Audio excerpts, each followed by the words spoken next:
বেশিরভাগ মোবাইলগুলি ইনবক্সে চার্জার দিচ্ছে না।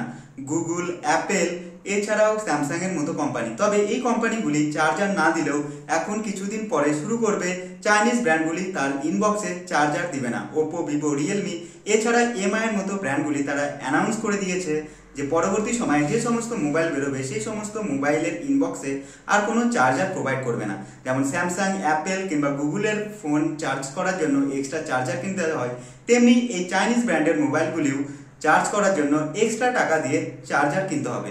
তবে যাই হোক, চার্জার কমাচ্ছে, এছাড়াও অনেক কিছু কমাচ্ছে, তবে সেই মোবাইলগুলির দাম দিনে দিনে বাড়ছে কেন? স্যামসাং, অ্যাপেল এছাড়াও গুগল মোবাইলের যদি কথা বলা হয়, সেই মোবাইলগুলি একই রেঞ্জে তার ডিভাইস বার করে থাকে। এবং যদি এখানে চাইনিজ মোবাইলের কথা বলা হয়, যেমন ওপো, ভিভো, রিয়েলমি এছাড়াও রয়েছে এমআই এর মতো ব্র্যান্ড, যে ব্র্যান্ডগুলি দিনের পর দিন মোবাইলের দাম বাড়াতেই চলেছে। তবে এই চাইনিজ মোবাইলগুলির দাম বাড়ার কারণ কি? কারণ এক সময় ছিল সেই চাইনিজ মোবাইল ব্র্যান্ডগুলির যে সিরিজ, যেমন নোট সিরিজ হয়ে গেল কিংবা ওয়াই সিরিজ হয়ে গেল, এই সমস্ত সিরিজ যে টাকাতে পাওয়া যাচ্ছিল সেই টাকাতে এখন সেই সিরিজ পাওয়া যাচ্ছে না।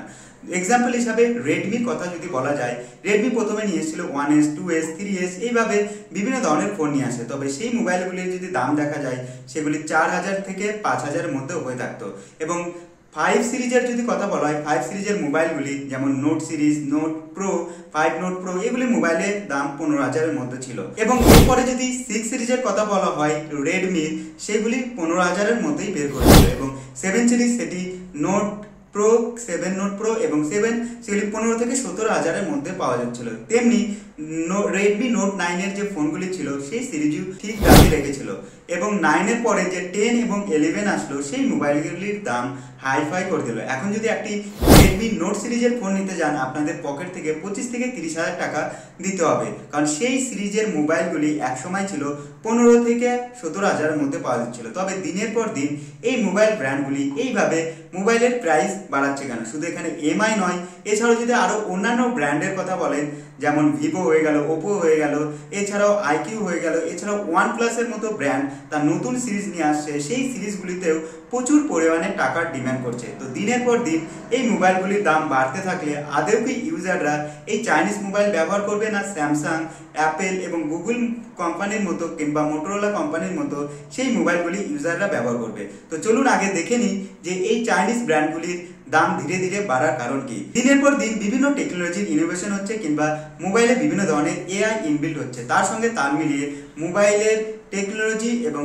তার সঙ্গে তার অ্যাডভান্স বাড়ছে। তবে এই চাইনিজ ব্র্যান্ডের মোবাইল দামগুলি বাড়ার কারণে বিভিন্ন ধরনের কারণ রয়েছে, যেমন এআই ইনবিল্ট। হ্যাঁ, এখন যদি একটি মোবাইলের গুরুত্বপূর্ণ বিষয় হয়, সেটি হচ্ছে এআই ইনবিল্ট। কারণ গুগল থেকে শুরু করে অ্যাপেল এবং স্যামসাং তার নিজের এআই তৈরি করেছে এবং সেই এআই এর মাধ্যমে বিভিন্ন ধরনের কাজ খুব শর্টকাটে করে নিচ্ছে ইউজাররা। যেমন ফটো এডিট হয়ে যাক কিংবা ফটোর ব্যাকগ্রাউন্ড রিমুভ হয়ে যাক কিংবা কারোর সঙ্গে ভয়েস কলে কথা বলছে, সেই কলের যে ল্যাঙ্গুয়েজ সেটি অটোমেটিক চেঞ্জ হয়ে যাচ্ছে এবং আপনার যে ভয়েস, সেই ভয়েসটিও অটোমেটিক চেঞ্জ হয়ে যাচ্ছে। এছাড়াও রয়েছে আরও বিভিন্ন ধরনের নিউ প্রম্পট সিস্টেম, যে সিস্টেমের মাধ্যমে খুব কম কমান্ডের মাধ্যমে তার বড় পরিমাণে কাজ করে নিচ্ছে। তো এআই আসার পরে মোবাইলের বিভিন্ন ধরনের টেকনোলজির পরিবর্তন হচ্ছে, যার ফলে মোবাইল কোম্পানির সেই এআই এর উপরে বিভিন্ন ধরনের ইনভেস্ট করতে হচ্ছে, যার কারণে আজ এই চাইনিজ মোবাইলগুলির দাম বাড়ছে। এছাড়া রয়েছে নিউ চিপসেট। দিনের পর দিন দেখছেন বিভিন্ন ধরনের স্ন্যাপড্রাগন এবং তার সঙ্গে মিডিয়াটেক এছাড়াও বিভিন্ন কোম্পানির বিভিন্ন ধরনের চিপস রয়েছে কিংবা প্রসেসর রয়েছে। সেই প্রসেসরগুলি দিনের পর দিন ফ্যাব্রিকেশন হচ্ছে এবং নতুন সিরিজ আসছে, এবং যত নতুন সিরিজ আসবে সেই প্রসেসরের ডিমান্ড তত বাড়বে এবং তার সঙ্গে দাম। কারণ প্রসেসরের নতুন সিরিজ মানে সে পাওয়ার কনজাম্পশন কম করবে এবং তার সঙ্গে আপনাদের ভালো হেভি টাস্ক করতে সাহায্য করবে, যার কারণে এই সময় এই 5G মোবাইলগুলিতে সেই মোডেমের কারণে মোবাইলের দাম বেশি নিচ্ছে। এছাড়াও রয়েছে কাস্টমার কেয়ার কিংবা সার্ভিস সেন্টার।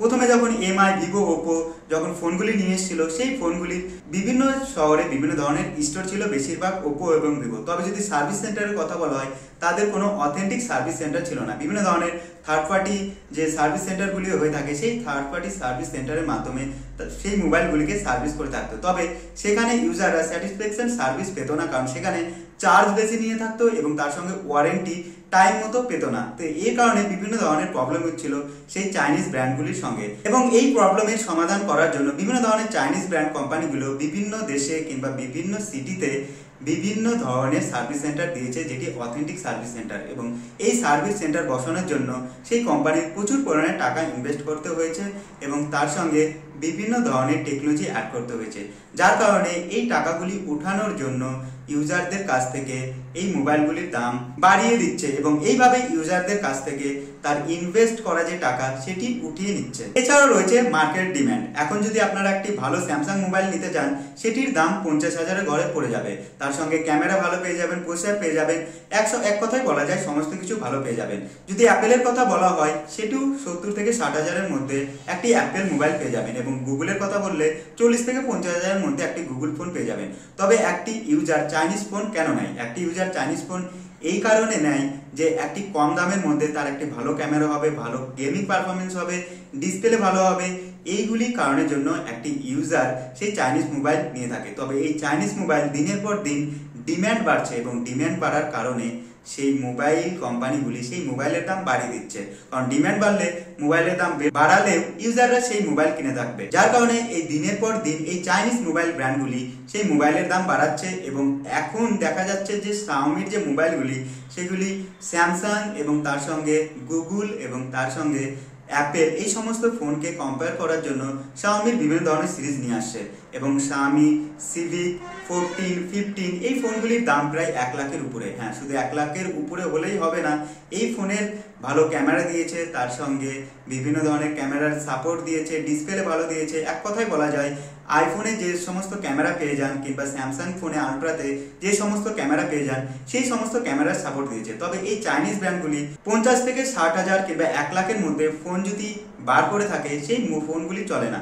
কারণ ইউজারদের যে থট হয়ে থাকে 30 থেকে 30,000-এর মধ্যে একটি ভালো ফোন পাওয়া যায়, যেটি চাইনিজ ফোন। আর এত টাকা দিয়ে কেন একটি চাইনিজ ফোন নিতে যাবে? সেখানে গুগল ফোন কিংবা স্যামসাং ফোন কিংবা অ্যাপেলের ব্র্যান্ডের মতো সেই ফোন সেই টাকাতে পেয়ে যাবে। তো কেন ইউজাররা চাইনিজ ব্র্যান্ডের মোবাইল সেই 1 থেকে 1.5 লাখ টাকা দিয়ে নিতে যাবে? এছাড়াও বিভিন্ন দেশে এই চাইনিজ ব্র্যান্ডগুলি বিভিন্ন ধরনের স্টোর বসাচ্ছে কিংবা ওয়্যার হাউস বসাচ্ছে, যেখানে তার ম্যাটেরিয়াল এসে সেখানে জমায়েত হয়ে থাকে এবং যেখানে অ্যাসেম্বল হয় সেই জমায়েত ওয়্যার হাউস থেকে নিয়ে যেয়ে তার কোম্পানিতে নিয়ে যায়, যার কারণে এখানে প্রচুর পরিমাণে টাকা ইনভেস্ট করতে হচ্ছে। এছাড়াও রয়েছে সেমিকন্ডাক্টর চিপস, কারণ আপনারা জানেন গোটা ওয়ার্ল্ড ধরে এখন সেমিকন্ডাক্টর যে চিপস হয়ে থাকে সেটি শর্টেজ চলছে, এবং সেই সেমি কন্ডাক্টর চিপস কেনার জন্য প্রচুর পরিমাণে টাকা লাগে, এবং এই সেমি কন্ডাক্টর র্যাম, রম, প্রসেসর সমস্ত কিছু বানিয়ে থাকে।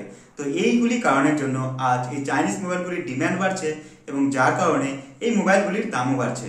তো আজ ছিল এই ভিডিও যে চাইনিজ ব্র্যান্ডগুলির দাম কেন বাড়ছে এবং দিনের পর দিন এই মোবাইলগুলির দাম বাড়তে থাকলে আদেও ইউজাররা কি এই চাইনিজ ব্র্যান্ড কিনবে? তো ভিডিও ভালো লাগলে ভিডিওকে লাইক করুন, তার পাশাপাশি আমার চ্যানেলকে সাবস্ক্রাইব করুন। চলুন দেখা হচ্ছে পরের ভিডিওতে।